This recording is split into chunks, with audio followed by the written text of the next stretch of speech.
अग्निमीडे पुरोहितं यज्ञस्य देवमृत्युजम् भूतारं रत्नदातमम् अग्निः पूर्वे ऋषिभिर्यो नूतनैरुता स देवाय अवक्षते अग्निनारहिमश्नवत्पोषमेव दिवे दिवे यशसं वीरवत्तमम् अग्नेयं यज्ञमध्वरं विश्वतः परिभूरसि स इद्देवेषु गच्छति अग्निर्होता कविक्रतुः सत्यश्चित्रश्रवस्तमः देवो देवे विरागमात् यदंगदा। गत प्रसंग में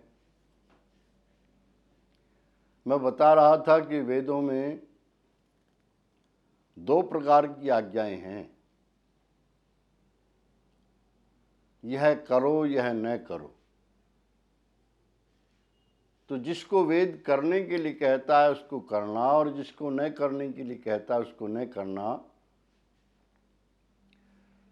इसी को धर्म कहा जाता है, जिससे हमें सुख प्राप्त होता है। मैंने मंत्र प्रस्तुत किया था, उत्तिष्ठ ब्रह्मणस्पते देवान यज्ञेन बोधय आयु प्राणम प्रजाम पशून कीर्तिम यजमानम च वर्धय। गत समय में मैं चर्चा कर रहा था कि वेदों में दो प्रकार की आज्ञाएं परमपिता परमात्मा ने दी हैं, ऐसा करो ऐसा न करो, विधि और निषेध रूप में।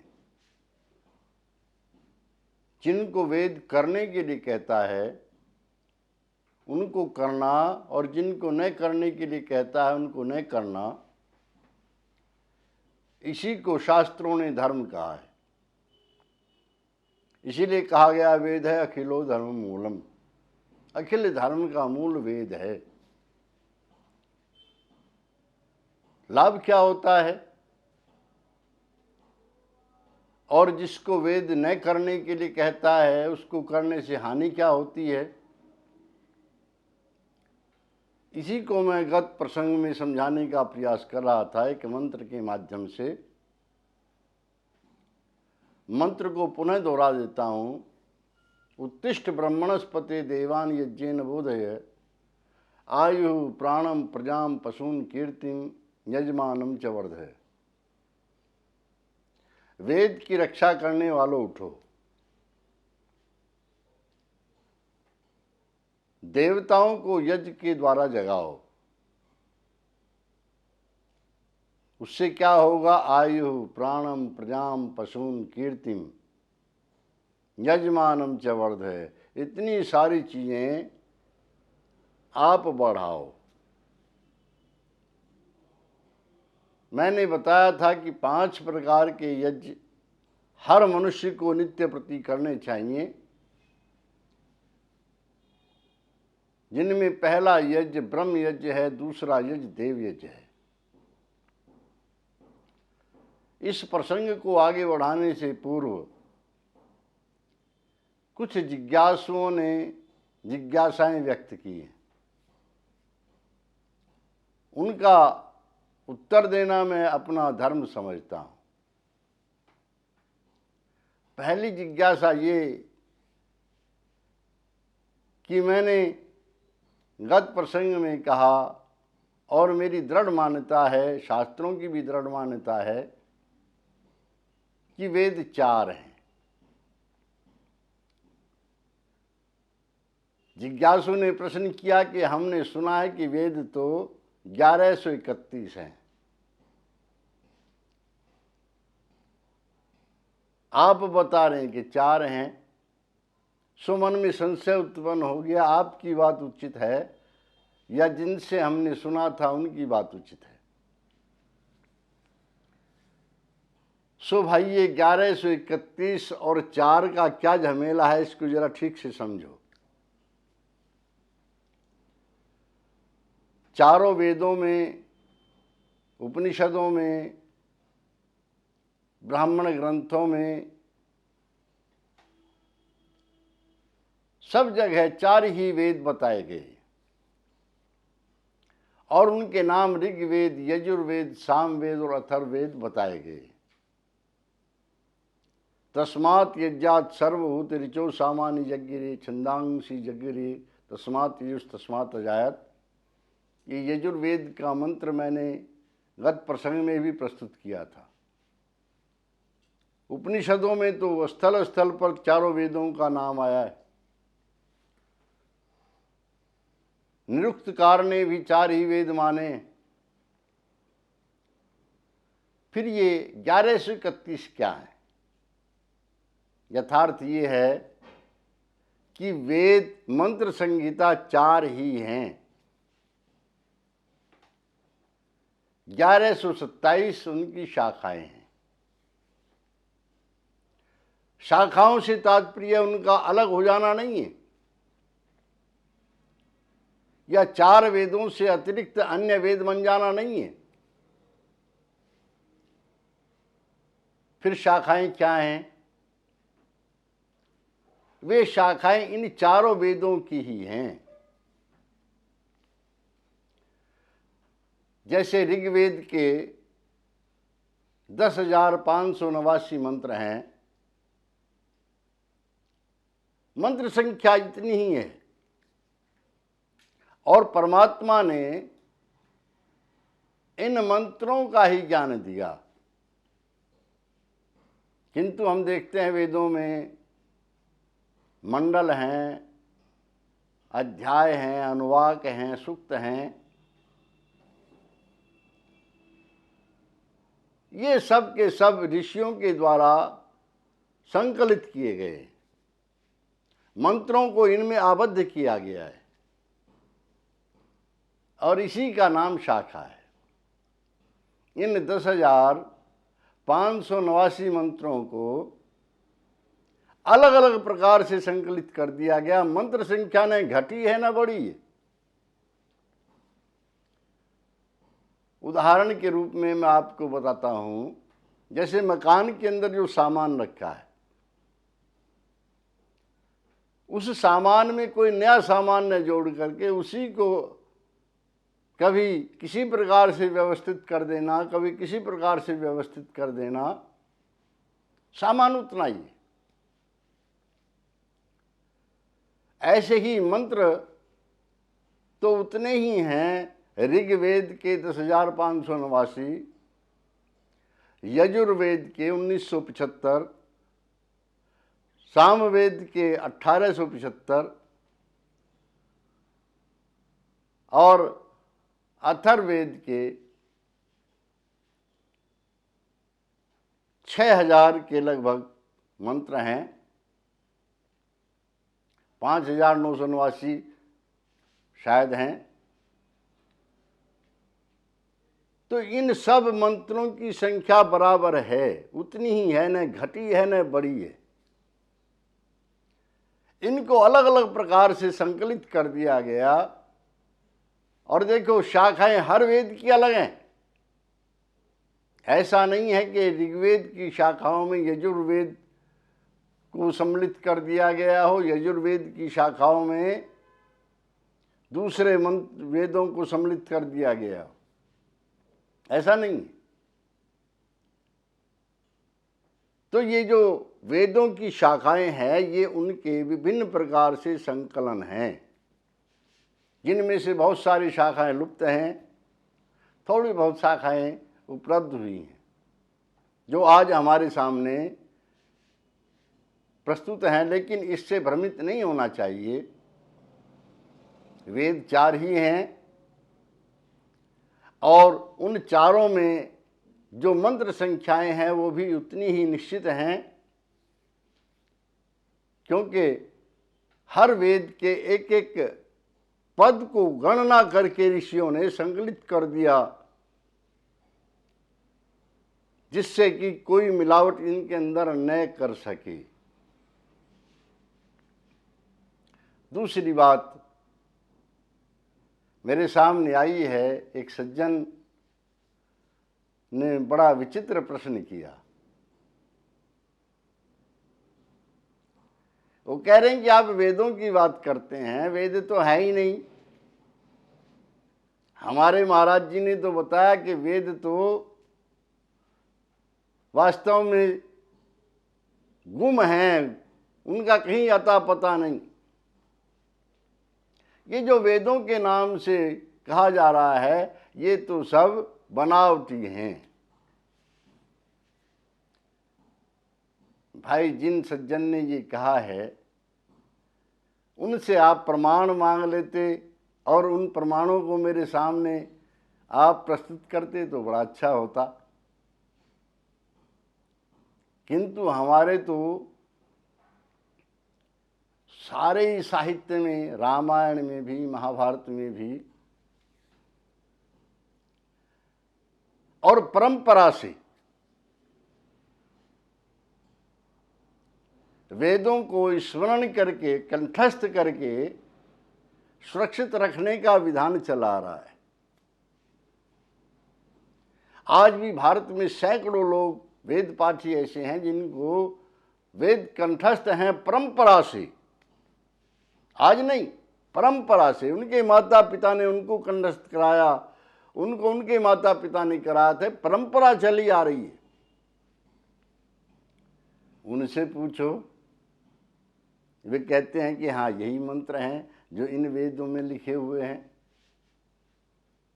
विश्व के अंदर अनुसंधान हुए वह भी इन्हीं वेदों के ऊपर हुए। मॉक्स मूलर, मैकडोनल्ड, कीथ आदि ने जो अध्ययन किया वह भी इन्हीं वेदों का किया। भारतीय जो हमारे विद्वान हुए उन्होंने भी इन्हीं का किया। मैं तो केवल इतना कह सकता हूँ, एक कहावत है, नाच न जाने आंगन टेढ़ा। जो ये बात प्रचारित करते हैं कि असली वेद तो गुम हो गए, ये तो बनावटी वेद बना करके हमारे सामने रख दिए गए, तो उन सज्जनों से ये पूछना चाहिए, उन सज्जनों से ये पूछना चाहिए कि भाई बनावटी का अर्थ है कि ये बना लिए गए। यदि ये बना लिए गए तो ऐसे ही कुछ और मंत्र बना करके तो दिखाए जरा, इन्हीं मंत्रों में कुछ मिलावट करके तो दिखाए। यथार्थ ये है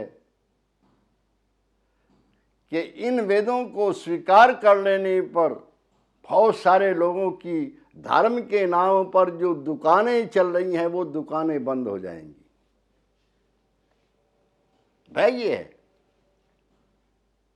इसलिए कहते हैं कि इन वेदों को मत मानो, ये तो नकली हैं, बनावटी हैं। मेरा नम्र निवेदन ये है कि ऐसे लोगों को आप या तो एक तरफ करें या उनसे कहें भाई शास्त्रार्थ के लिए हम खुली चुनौती देते हैं, आइए और प्रमाणों के साथ में, व्यर्थ के कथन नहीं, प्रमाण चाहिए लिखित। उन प्रमाणों के आधार पर शास्त्रार्थ करने के लिए तैयार हैं।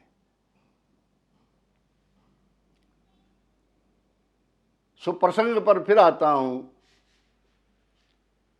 ब्रह्म यज्ञ के वर्णन के पश्चात मैंने दूसरा यज्ञ बताया था जिसको हम देव यज्ञ कहते हैं, अग्निहोत्र कहते हैं, हवन कहते हैं, और इसका बड़ा भारी महत्व है। हालांकि कुछ लोगों का ये कहना है कि उपनिषदों में इनका खंडन किया है, लेकिन वो भ्रांतियां हैं। यथार्थ ये है कि सांसारिक सुख के लिए, उसके संपूर्ण उपभोग के लिए यह देव यज्ञ, अग्निहोत्र बहुत उपयोगी है। क्योंकि जो साकल्य इसमें डाला जाता है उस साकल्य को सूर्य की किरणें ग्रहण करती हैं। लेकिन वो साकल्य कहाँ पहुँचता है और कहाँ से चलता है, यह थोड़ा सा विचार करना आवश्यक है। देखो, वेदी को सदैव भूमि खोद करके बनाना चाहिए, क्योंकि भूमि के नीचे ऑक्सीजन होती है। 6 फुट गहरे तक ऑक्सीजन की प्रचुर मात्रा होती है, जो अग्नि को प्रचंड करने में बड़ी सहयोगी सिद्ध होती है। इसलिए लोहे आदि की जो कुंडी बनाई जाती है उसमें और भूमि खोद कर जो वेदी बनाई जाती है उसमें जो अग्नि उठती है, दोनों में बड़ा अंतर होता है। आप करके देखें। पृथ्वी का संबंध सूर्य के साथ है, उसमें डाली हुई आहुतियों को ग्रहण करती हैं सूर्य की किरणें, आकाश में ले जाती हैं, अंतरिक्ष में ले जाती हैं। और उस अंतरिक्ष में जो जल व्याप रहा है, अपह लोक जिसको कहते हैं, हम जिसको देखते हैं नीला नीला, ये सारा जल कणों का समूह है जो हमें नीलेपन के रूप में दिखाई देता है। जल भरा हुआ है, हमारे चारों तरफ जल भरा हुआ है। आप कहेंगे कि हमें तो दिखाई नहीं देता, दिखाई देगा। आप देखना, जब आप फ्रिज में से बोतल निकालेंगे पानी की और देखेंगे तो पता लगेगा कि उसकी बाहर की सतह पर पानी जमा हुआ है। बर्फ रख देंगे किसी बर्तन में तो देखेंगे कि उसकी बाहर की सतह पर पानी जमा हुआ है। क्या वो पानी बर्तन के अंदर से बाहर आया है? नहीं, अंदर का पानी बाहर नहीं आया। जो वायु में पानी है वह बहुत अधिक ठंड पा करके जम गया है उस बर्तन के ऊपर, जो सिद्ध कर रहा है इस वायु में जल के परमाणु विद्यमान हैं। यदि वह समाप्त हो जाए तो हम एक क्षण के अंदर जलकर भस्म हो सकते हैं। उस जल को वह आहुतियां जो यज्ञ से सूर्य की किरणें ग्रहण करके ऊपर ले गई हैं, वह शुद्ध करती हैं। और शुद्ध होने के पश्चात वह जल वर्षा के द्वारा जब भूमि पर आता है, वह जिस अन्न को, औषधि को, वनस्पति को प्राप्त होता है, वह वन और दूसरे हमारे जो पेड़ पौधों को संरक्षित करने वाले स्थान हैं, उनको प्राप्त होता है। तो उनके अशुद्धिकरण को दूर करता है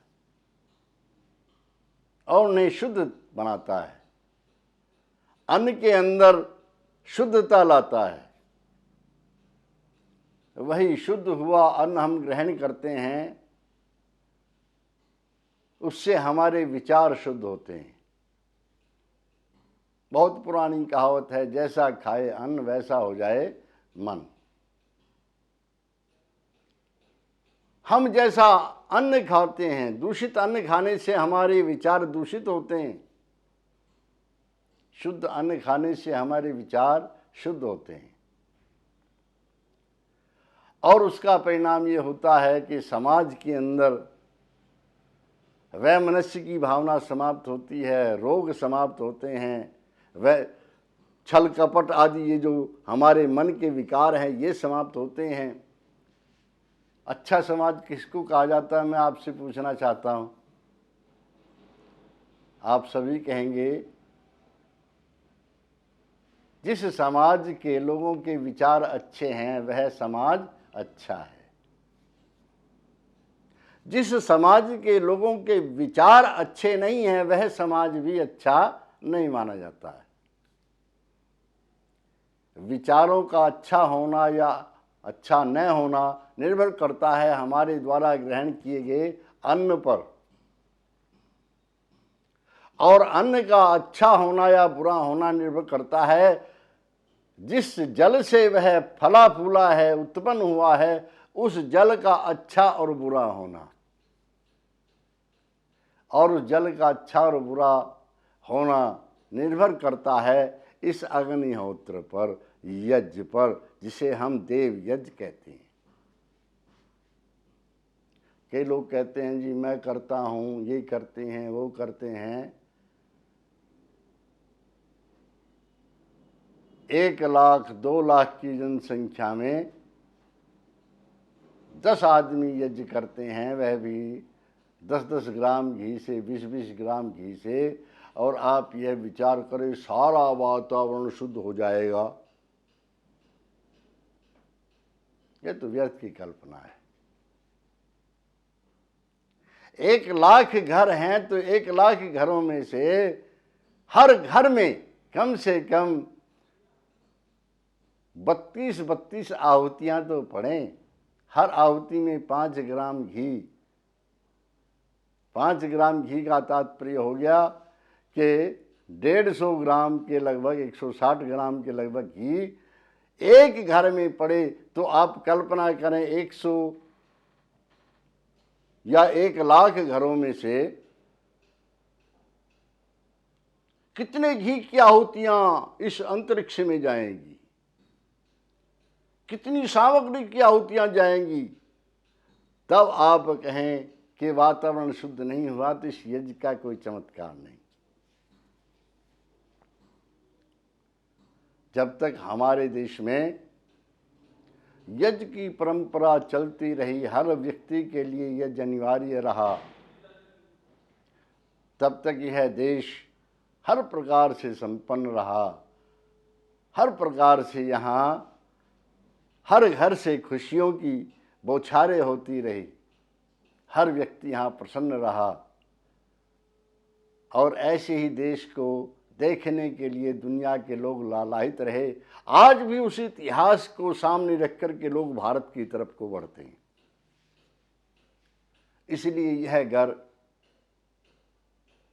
इसलिए यह देव यज्ञ की परंपरा पुनः स्थापित होना आवश्यक है।